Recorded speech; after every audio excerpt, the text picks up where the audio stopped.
नमस्कार साथियों, एक बार पुनः आपका स्वागत है NIC classes by Munis YouTube channel पर। जैसा कि आप सब निरंतर हमारे चैनल से जुड़ रहे हैं और आप सभी की बड़ी सकारात्मक प्रतिक्रिया भी आ रही है, इसके लिए मैं अपनी पूरी टीम की तरफ से आप सभी का आभार व्यक्त करता हूं। और 10 प्रश्नों की श्रृंखला हम आपके लिए लेकर के आते हैं सामान्य दिन की, जो कि सामान्य दिन में शामिल विषयों को ध्यान में रख करके बनाई गई है।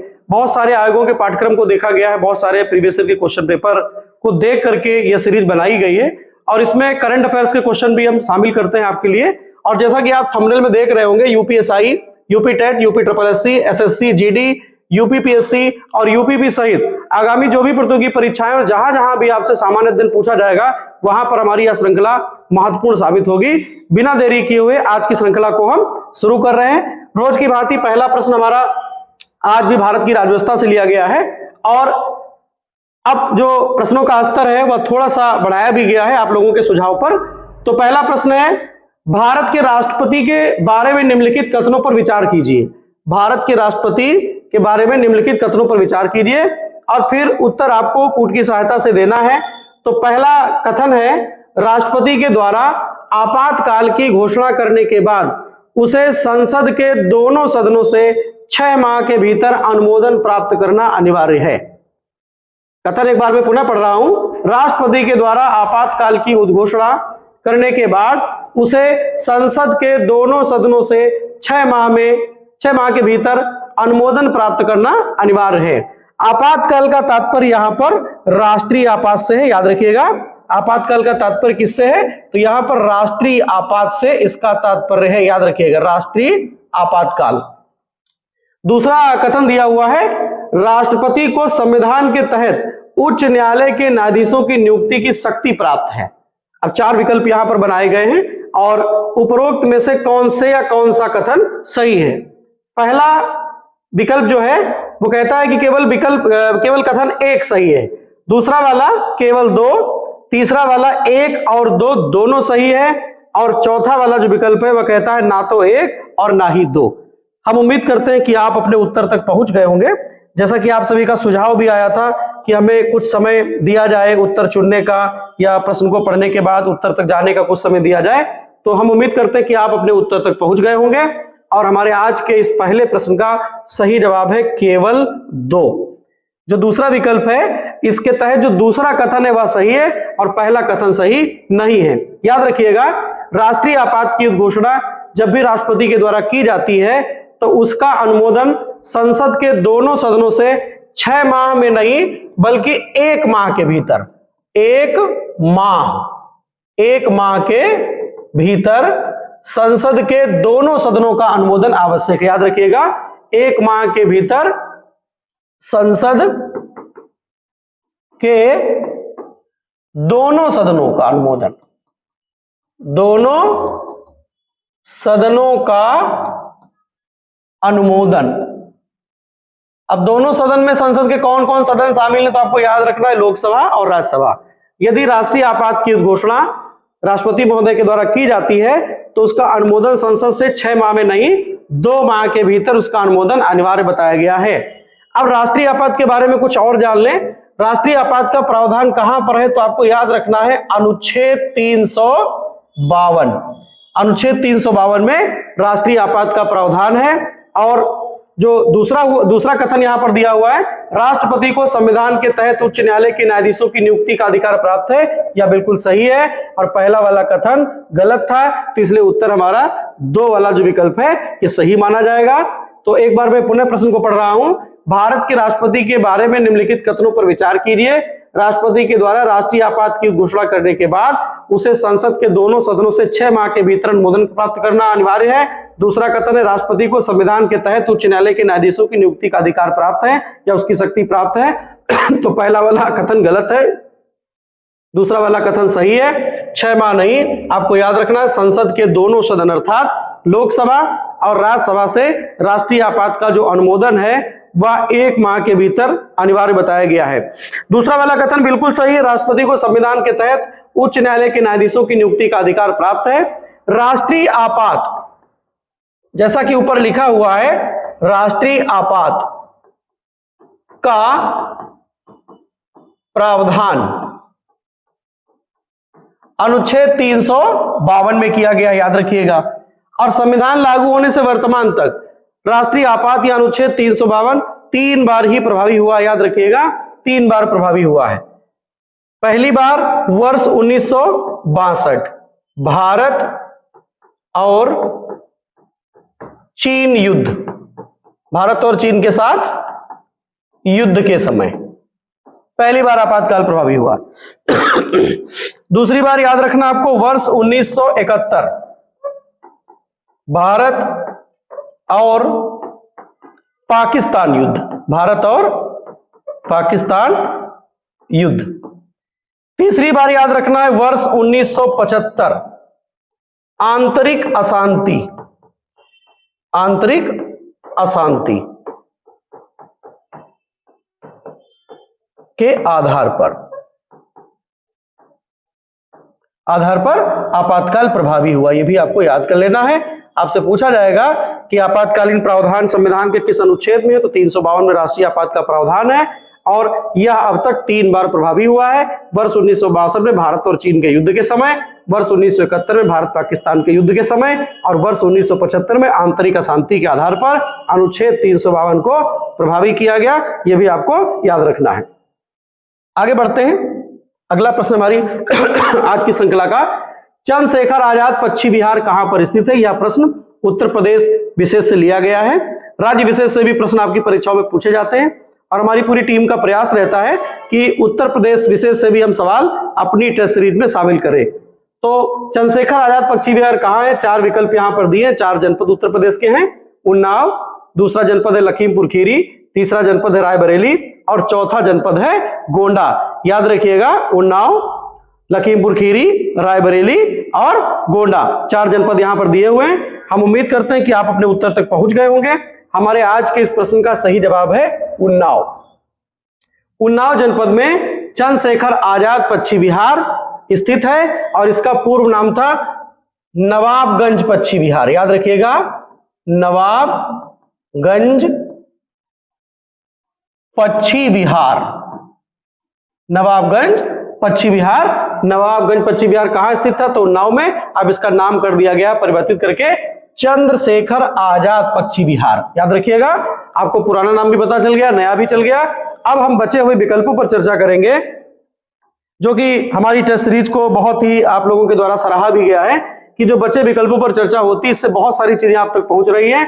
लखीमपुर खीरी, लखीमपुर खीरी जनपद में किशनपुर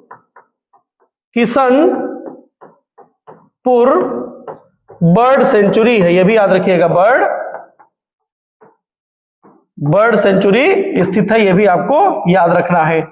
रायबरेली में समसपुर पश्चिम बिहार है। याद रखिएगा, रायबरेली में समसपुर पश्चिम बिहार है। समसपुर पश्चिम बिहार जनपद रायबरेली। गोंडा में पार्वती अर्गा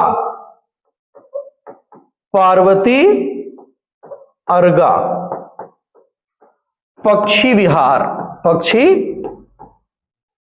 बिहार स्थित है। यदि आपसे कूट की सहायता से उत्तर वाला प्रश्न पूछा जाए और सुमेलित करने वाला सवाल पूछा जाए तो वहां पर आपको 4 जनपद दिए जाएंगे और 4 पश्चिम बिहार दिए जाएंगे और आपसे कहा जाएगा सूची सुमेलित करिए, मिलाइए, कूट की सहायता से उत्तर दीजिए। तो वहां पर जो हमारी ये व्याख्या है ये प्रभावी सिद्ध होगी। याद रखिएगा, नवाबगंज पश्चिम बिहार कहां है? उन्नाव में है और इसका नया नाम क्या है? चंद्रशेखर आजाद पश्चिम बिहार। यह भी आपसे पूछा जा सकता है कि नवाबगंज पश्चिम बिहार का नाम परिवर्तित करके क्या रखा गया, तब आपका जवाब होगा चंद्रशेखर आजाद पश्चिम बिहार। और आपसे पूछा जाएगा चंद्रशेखर आजाद पश्चिम बिहार नवाबगंज का पूर्व नाम क्या था, पुराना नाम क्या था, तो आपको याद रखना नवाबगंज पश्चिम बिहार। लखीमपुर खीरी में किशनपुर बर्ड सेंचुरी है, रायबरेली में समसपुर पश्चिम बिहार है और गोंडा में पार्वती अर्गा पश्चिम बिहार है। याद रखिएगा। आगे बढ़ते हैं।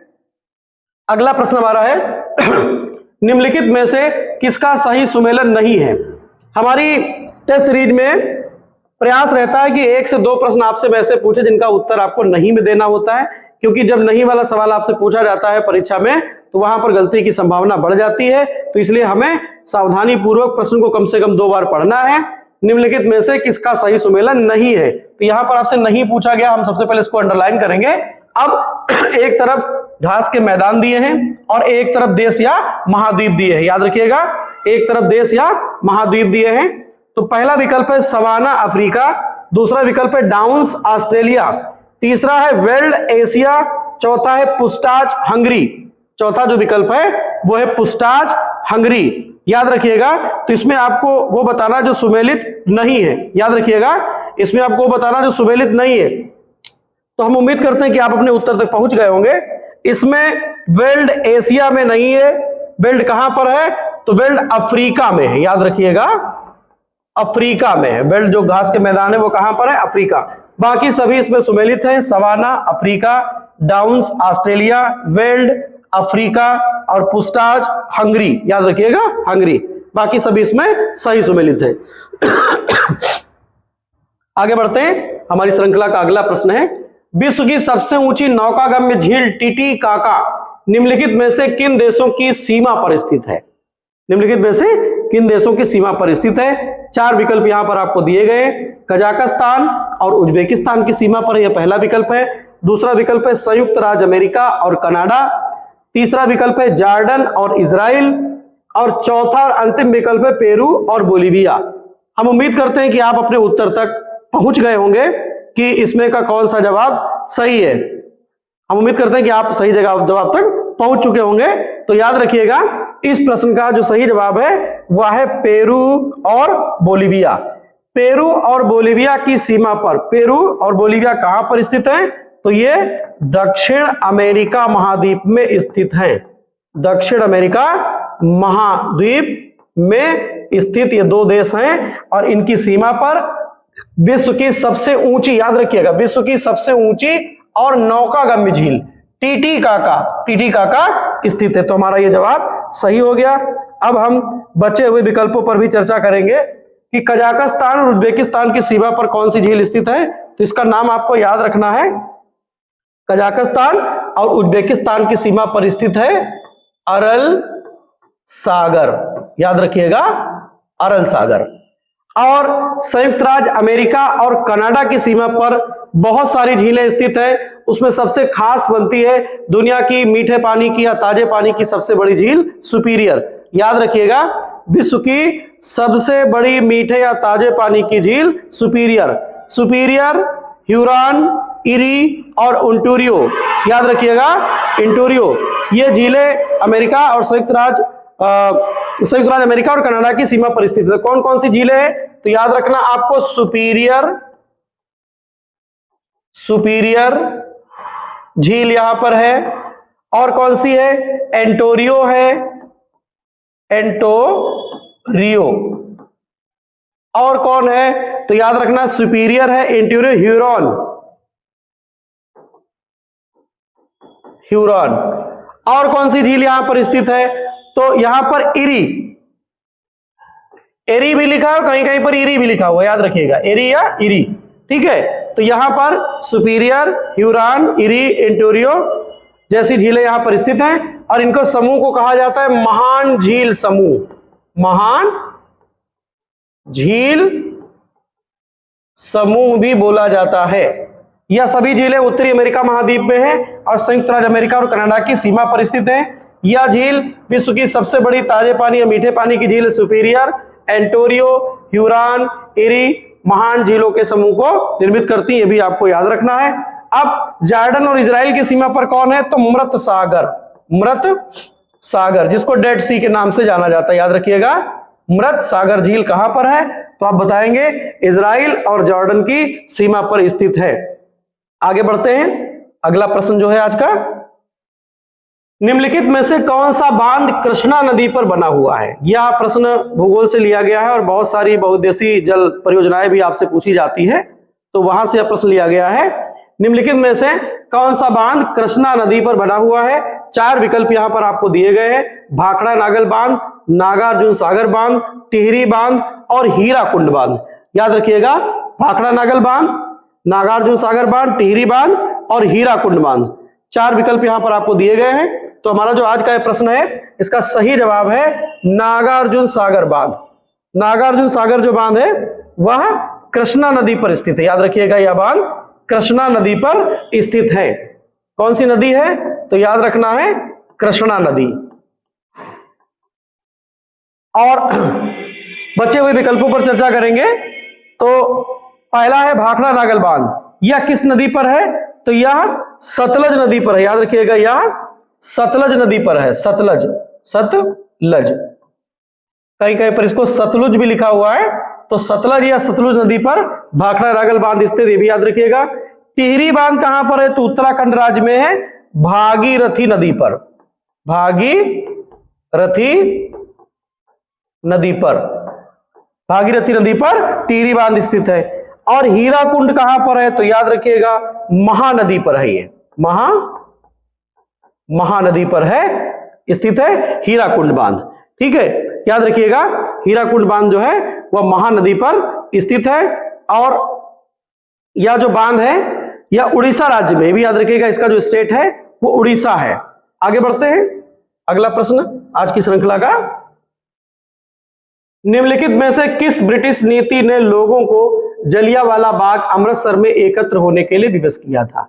ऐसी कौन सी नीति थी, सरकार का कौन सा फैसला था जो जलियांवाला बाग 13 अप्रैल वर्ष 1919 को वहां पर लोग इकट्ठे हुए थे और ब्रिटिश सरकार के द्वारा वहां पर फायरिंग करवाई गई थी, जिससे बहुत सारे निर्दोष लोगों की हत्या हो गई थी। यह भी याद रखिएगा, बहुत सारे लोग वीरगति को प्राप्त हुए थे। तो पहला विकल्प है साइमन कमीशन, दूसरा विकल्प है रेगुलेटिंग एक्ट, और तीसरा विकल्प है रॉलेट अधिनियम, और चौथा और अंतिम विकल्प है 1813 ईस्वी का अधिनियम। हम उम्मीद करते हैं कि आप सही उत्तर तक पहुंच गए होंगे, जो आपके हिसाब से सही विकल्प होगा वहां तक आप पहुंच गए होंगे। तो निम्नलिखित में से किस ब्रिटिश नीति ने लोगों को विवश किया था कि जलियांवाला बाग अमृतसर में वो एकत्र हो? और ऐसी विभीषिका वहां पर हुई 13 अप्रैल 1919 की तारीख आपको याद रखनी है, जलियांवाला बाग हत्याकांड। साइमन कमीशन, रेगुलेटिंग एक्ट, या रॉलेट अधिनियम, या 1813 ईस्वी का अधिनियम? तो इस प्रश्न का सही जवाब है रॉलेट अधिनियम। रॉलेट अधिनियम वर्ष 1919 में आया था, वर्ष 1919 में आया था। भारत में इसको कहा गया था यह काला कानून है। भारत में कहा गया था कि यह काला कानून है, क्योंकि इस कानून के तहत किसी भी भारतीय व्यक्ति को अरेस्ट किया जा सकता था, और इसको कहा जाता था बिना वकील, बिना अपील और बिना दलील का कानून। याद रखिएगा, इसे कहा जाता था बिना वकील, बिना वकील, बिना अपील और बिना दलील। ठीक है, याद रखिएगा, बिना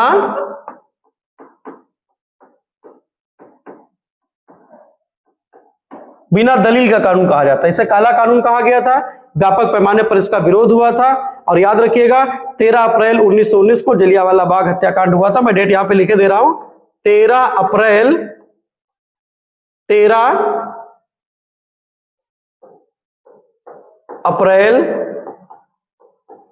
1919 रॉलेट अधिनियम के विरोध में वहां पर भीड़ एकत्रित हुई थी, और उस पर ब्रिटिश सरकार के द्वारा अनैतिक तरीके से फायरिंग करवाई गई और बहुत सारे लोग वीरगति को प्राप्त हुए। अब हम बचे हुए विकल्पों पर चर्चा करेंगे। साइमन कमीशन का जो गठन है वह किया गया था 8 नवंबर 1927 को इसका गठन किया गया था, और 3 फरवरी, हालांकि मैं पूर्व के वीडियो में आपको बता चुका हूं, अगर आप निरंतर हमारे चैनल से वीडियो देख रहे हैं, तो 3 फरवरी 1928 को साइमन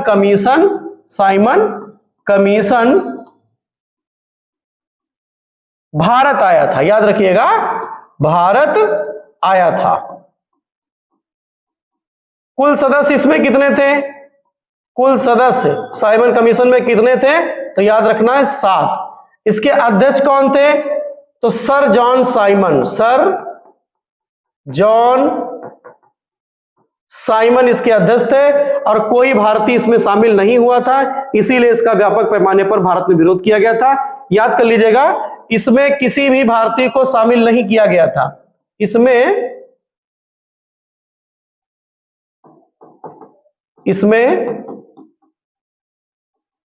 किसी भी भारतीय को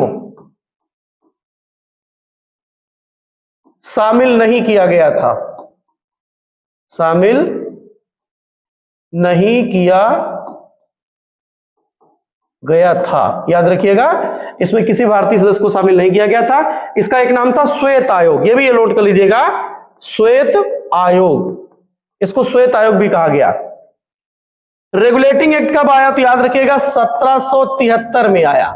रेगुलेटिंग एक्ट 1773 में आया और इसके प्रावधानों के तहत ही एक वर्ष बाद 1774 में कलकत्ता में सर्वोच्च न्यायालय की स्थापना की गई। याद रखिएगा, रेगुलेटिंग एक्ट के प्रावधानों के आधार पर ही 1773 में रेगुलेटिंग एक्ट आता है और एक वर्ष बाद अर्थात 1774 में कलकत्ता में सर्वोच्च न्यायालय सुप्रीम कोर्ट की स्थापना की गई और सर एलिजा इम्पे को पहला मुख्य न्यायाधीश बनाया गया। भी आपको याद रखना है, सर एलिजा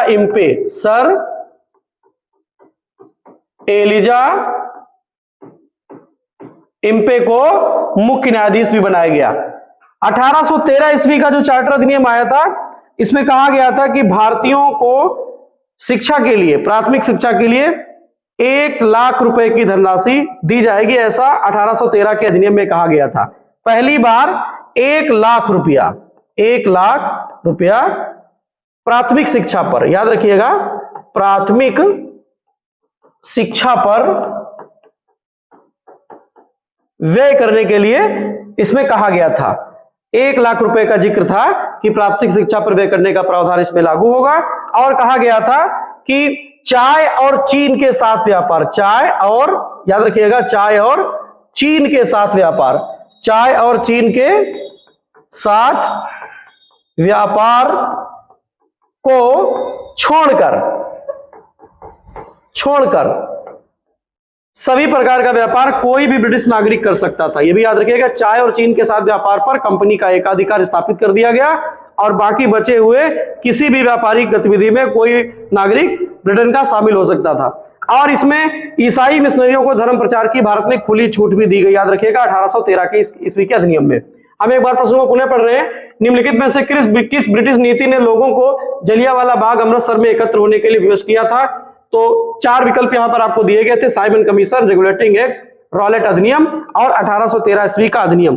तो हमारे इस प्रश्न का सही जवाब था रॉलेट अधिनियम, जो कि 1919 में आया था। इसे काला कानून कहा गया था, इसे बिना वकील, बिना अपील और बिना दलील का कानून कहा गया। और जलियांवाला बाग हत्याकांड 13 अप्रैल 1919 की घटना है, ये भी आपको नोट करना है।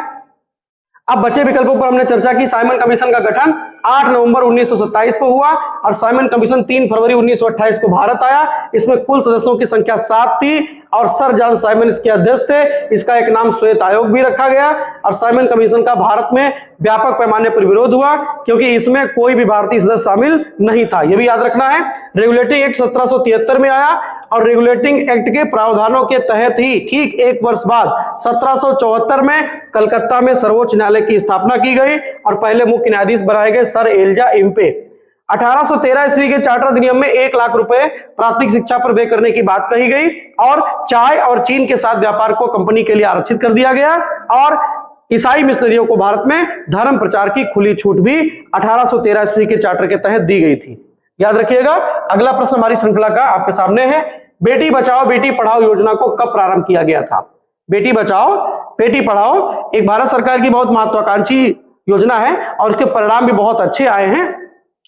बेटी बचाओ बेटी पढ़ाओ योजना को कब प्रारंभ किया गया था? 4 विकल्प आपके सामने है। 22 जनवरी सन 2015 को, 18 अगस्त 2014 को, 18 थोड़ा सा यहाँ पर टाइपिंग एरर है, 18 नहीं बल्कि यहाँ पर 28 है।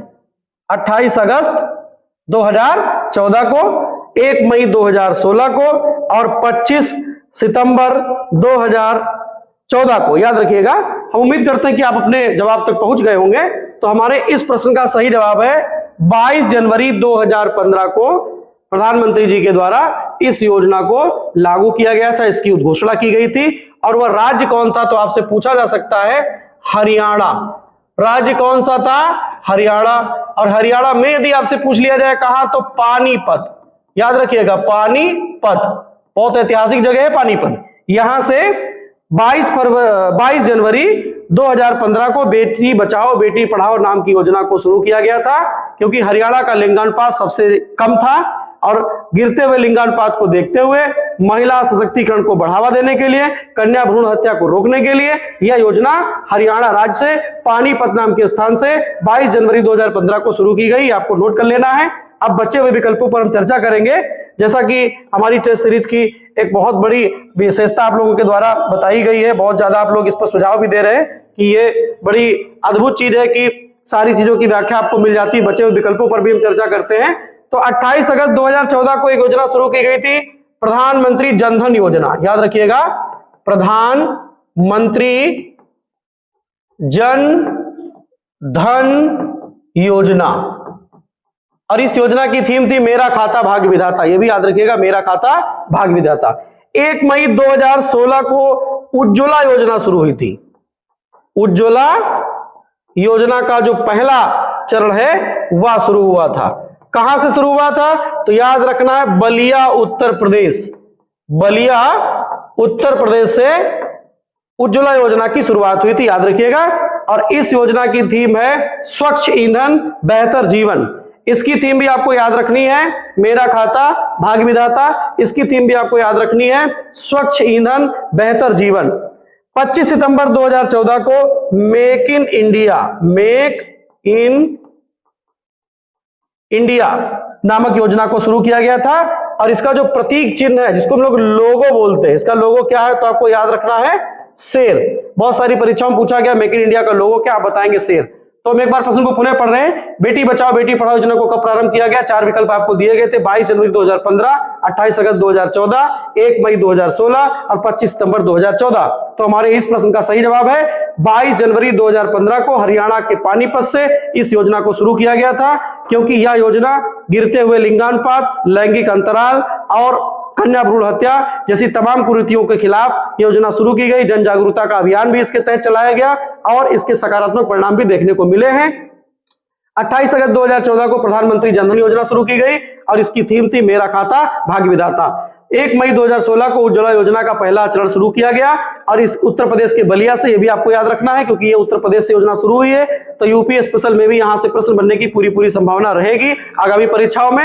1 मई 2016 उज्ज्वला योजना का पहला चरण, याद रखना पहला चरण बलिया उत्तर प्रदेश से शुरू हुआ और इसकी थीम रखी गई थी स्वच्छ ईंधन बेहतर जीवन। 25 सितंबर 2016 को मेक इन इंडिया, भारत को आत्मनिर्भर बनाने के लिए भारत सरकार की तरफ से योजना शुरू की गई थी और इसका लोगो क्या है? शेर। बहुत सारी परीक्षाओं में पूछा गया मेक इन इंडिया का लोगो क्या है, आप बताएंगे शेर है। आगे बढ़ते हैं। विश्व शौचालय दिवस कब मनाया जाता है? 4 विकल्प यहां पर आपको दिए गए। हमारी टीम का प्रयास रहता है कि एक दिवस भी आपसे हम पूछे जहां से आपसे परीक्षाओं में भी सवाल पूछे जाते हैं। तो लगातार हमारा प्रयास है कि अपनी पूरी टेस्ट सीरीज में हम एक दिवस शामिल कर रहे हैं। तो विश्व शौचालय दिवस कब मनाया जाता है? 16 नवंबर, 19 नवंबर, 13 नवंबर या 15 नवंबर? 16 नवंबर, 19 नवंबर, 13 नवंबर या 15 नवंबर? तो हम उम्मीद करते हैं कि आप अपने जवाब तक पहुंच गए होंगे। आपने गेस कर लिया होगा क्या सही है। तो इस प्रश्न का सही जवाब है 19 नवंबर। 19 नवंबर को स्वच्छता को बढ़ावा देने के लिए विश्व शौचालय दिवस मनाया जाता है। शौचालय दिवस मनाया जाता है, याद रखिएगा। या प्रत्येक वर्ष मनाया जाता है 19 नवंबर को। 16 नवंबर को मनाया जाता है राष्ट्रीय प्रेस दिवस और अंतरराष्ट्रीय सहिष्णुता दिवस। याद रखिएगा, राष्ट्रीय प्रेस दिवस, राष्ट्रीय प्रेस दिवस। और दूसरा दिवस भी आपको नोट कर लेना है, अंतरराष्ट्रीय सहिष्णुता दिवस। अंतरराष्ट्रीय सहिष्णुता दिवस, सहिष्णुता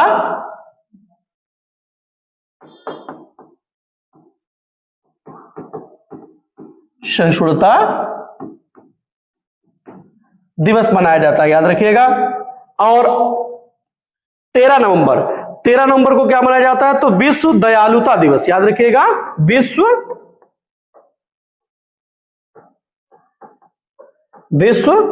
दयालुता दिवस मनाया जाता है। 15 नवंबर को राष्ट्रीय जनजातीय गौरव दिवस मनाया जाता है। जनजातीय, राष्ट्रीय जनजातीय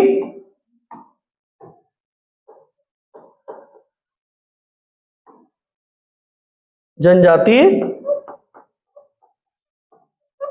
गौरव दिवस या बिरसा मुंडा की जयंती। और झारखंड राज्य अपना स्थापना दिवस भी 15 नवंबर को मनाता है, यह भी आपको याद रखना है। 4 दिवस आपको विकल्प में दिए गए थे और 16 नवंबर को राष्ट्रीय प्रेस दिवस और अंतरराष्ट्रीय सहिष्णुता दिवस मनाया जाता है। प्रश्न आपसे पूछा गया था विश्व शौचालय दिवस कब मनाया जाता है, सही जवाब है 19 नवंबर को विश्व शौचालय दिवस मनाया जाता है स्वच्छता को बढ़ावा देने के लिए। 13 नवंबर को विश्व दयालुता दिवस मनाया जाता है।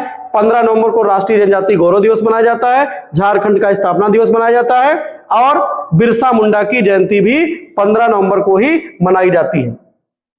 अगला प्रश्न हमारी श्रृंखला का है, हाल ही में 103वें संविधान संशोधन विधेयक 2025 की जांच के लिए गठित संसद की संयुक्त समिति जेपीसी ज्वाइंट पार्लियामेंट कमेटी की अध्यक्ष अपराजिता सारंगी नियुक्त हुई हैं, वह किस दल से संबद्ध हैं? ऐसा प्रश्न आपसे हम पूर्व के वीडियो में पूछ चुके हैं, व्याख्या भी आपको दे चुके हैं, वहां से प्रश्न लिया गया है। तो 4 विकल्प यहां पर आपको दिए गए हैं, भारतीय राष्ट्रीय कांग्रेस, आम आदमी पार्टी, समाजवादी पार्टी और भारतीय जनता पार्टी। याद रखना है 4 विकल्प है। हम उम्मीद करते हैं कि आप सही विकल्प तक पहुंच गए होंगे, आपका जो भी उत्तर होगा वहां तक आप पहुंच गए होंगे। तो जो अपराजिता सारंगी हैं, जिनको जेपीसी का अध्यक्ष बनाया गया, ज्वाइंट पार्लियामेंट्री कमेटी, यह भी याद रखना है कि कौन से संविधान संशोधन विधेयक की बात यहां पर हो रही है, 130वें संविधान संशोधन विधेयक 2025 की बात हो रही है। उसकी जांच के लिए दोनों सदनों की एक संयुक्त समिति बनाई जाती है जिसको जेपीसी कहा जाता है, ज्वाइंट पार्लियामेंट्री कमेटी। उसका अध्यक्ष अपराजिता सारंगी, याद रखना है अपराजिता सारंगी को उसका अध्यक्ष बनाया गया है। एक महिला सांसद हैं जिनके बारे में हम पूर्व के वीडियो में आपको बता भी चुके हैं। तो उनका दल यहां पर पूछा गया है, वह किस दल से सांसद हैं, मेंबर ऑफ पार्लियामेंट वो हैं, लेकिन उनकी पार्टी कौन सी है? तो भारतीय राष्ट्रीय कांग्रेस, आम आदमी पार्टी, समाजवादी पार्टी और भारतीय जनता पार्टी। तो सही जवाब है भारतीय जनता पार्टी या बीजेपी। वह बीजेपी की सांसद है और कहां से सांसद हैं? तो भुवनेश्वर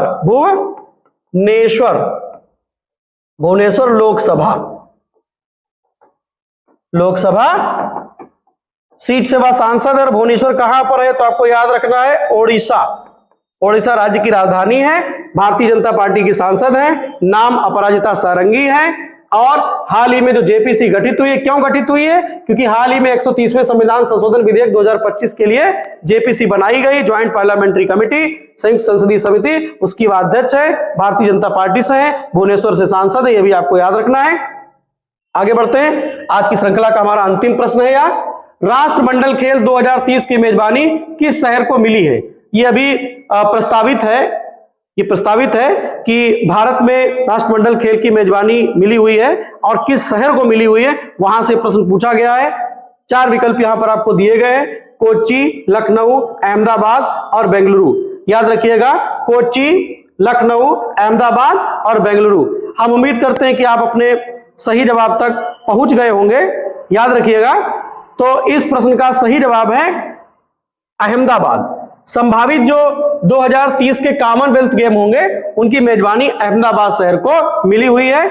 ऐसा करंट अफेयर्स में बहुत चर्चा में है, तो हमारी टीम के द्वारा वहां से प्रश्न बनाया गया है कि जो 2030 के, पहली बात तो आपको याद रखना है खेल कब का है, 2030 का है। कौन सा गेम है? तो राष्ट्रमंडल का खेल है, इसको कॉमनवेल्थ गेम भी बोलते हैं, भी याद रखिएगा। और कॉमनवेल्थ गेम कब होता है? तो 4 वर्षों पर 4 वर्षों के अंतराल पर कॉमनवेल्थ गेम होते हैं, ये भी याद रखिएगा। और किसको मेजबानी मिली है? अहमदाबाद कहां पर है? तो ये भी आपको याद रखना है, यह गुजरात में है। ठीक है, याद रखना यह कहां पर है? तो गुजरात राज्य में है अहमदाबाद। इसको मेजबानी मिली है 2030 के खेल की। तो हम कुछ चीजें यहां पर जानेंगे जो परीक्षा के लिए बहुत महत्वपूर्ण है, आगामी परीक्षाओं में प्रश्न आपसे पूछा जा सकता है। कॉमनवेल्थ गेम कितने अंतराल पर होता है? तो आपको बताना है 4 वर्षों पर होता है। अब पूछा जाएगा पहला कॉमनवेल्थ गेम कहां हुआ था? पहला राष्ट्रमंडल खेल, याद रखिएगा, राष्ट्रमंडल खेल कहां हुआ था, या राष्ट्रमंडल के खेल कहां हुए थे? ठीक है, खेल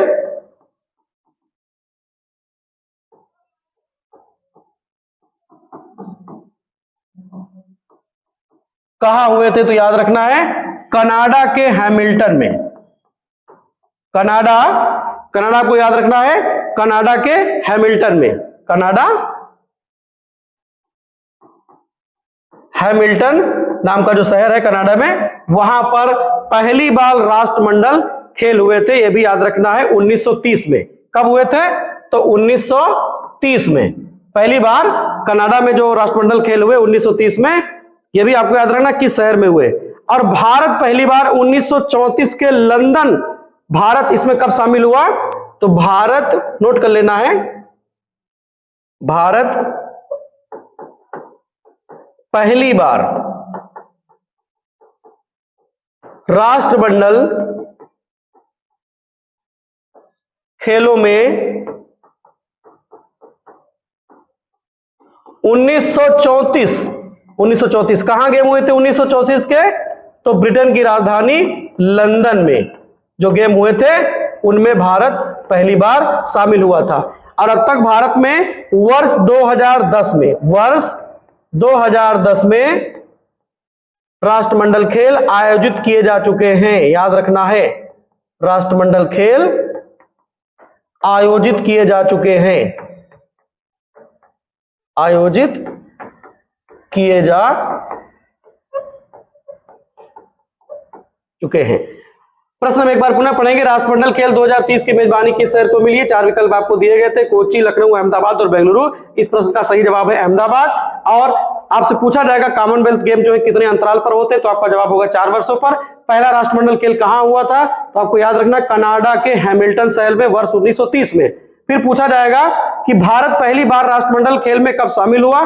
तो भारत पहली बार वर्ष 1934 में लंदन, ब्रिटेन की राजधानी लंदन में जो राष्ट्रमंडल खेल आयोजित हुए थे, भारत ने पहली बार वहां पर प्रतिभाग किया था। और वर्ष 2010 में राष्ट्रमंडल खेलों का आयोजन भारत में हो चुका है, यह भी आपको याद करना है। हमारी यह सीरीज कैसी लगी आप हमें कमेंट के माध्यम से जरूर बताइएगा, अपने सुझाव हम तक पहुंचाते रहिएगा। धन्यवाद।